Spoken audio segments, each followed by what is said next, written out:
every hack you need to know for a perfect makeup look. Go into your bronzer, tap, tap, tap off the excess, and just step, do a little bit of a brush motion upwards. Now we're doing the same with the blush. You can just stipple it and do a little bit of a brush motion. Again, how much product you want to use is up to you. People just really like the tiniest bit of flush on their face, and that's okay. Now we're going in with some powder. This step, I really want you to listen, okay? Before you powder your eyes, I want you to look into the mirror, look down. You see, there's already a little bit of creasing happening. Take your beauty blender, do a little bit of a swiping motion, not a lot, just really the tiniest, teeniest bit, and tap out the crease. Really important that you blend out your under eye before you go in with powder. Otherwise, you're just setting what's settled into your fine lines. Understand? What you will not do is go in straight with this. You will definitely not do that because you will end up with a lot more product on your face than you actually need to. And I shall not stand for that. Saturate that puff. Tap, tap, really tap it along where you want it. Totally optional. You do not have to do this. I just like to do it because I'm used to it, okay? We're doing our brows next. I always just brush them up a little bit, map out the way I want my brows to look. What I mean by that is map out the outer part of your brow. Just follow along where you want to see your brow basically happening. Fill it out a little bit. I like to go in with a little bit of a brow wax, brow gel, buff it through the brows real quick. Now what I will do for you, but just because I love you, is something I usually don't do, a simple eye. I know that some of you are afraid of color. I don't understand why, but here we go. I will just give you the easiest neutral eye that you can do. First is an eyeshadow primer or concealer. Something needs to be up on that eye so that your eyeshadow can stick on it. In the eyeshadow primer a little bit. The way you choose your eyeshadow brush is really going to determine how your eyeshadow is going to look. It's a big fluffy brush. It's going to cover a lot more area. For the crease, you kind of want to pick a neutral brush.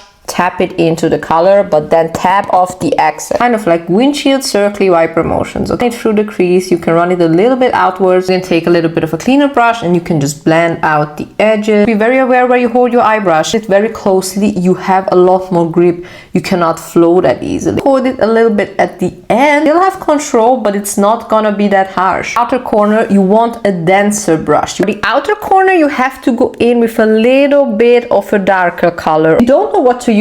Usually when you look at a palette, you can go in fourths like this, or you can follow the line here and tap, tap, tap, tap, tap your brush kind of in the middle. This is your V, okay, your outer V.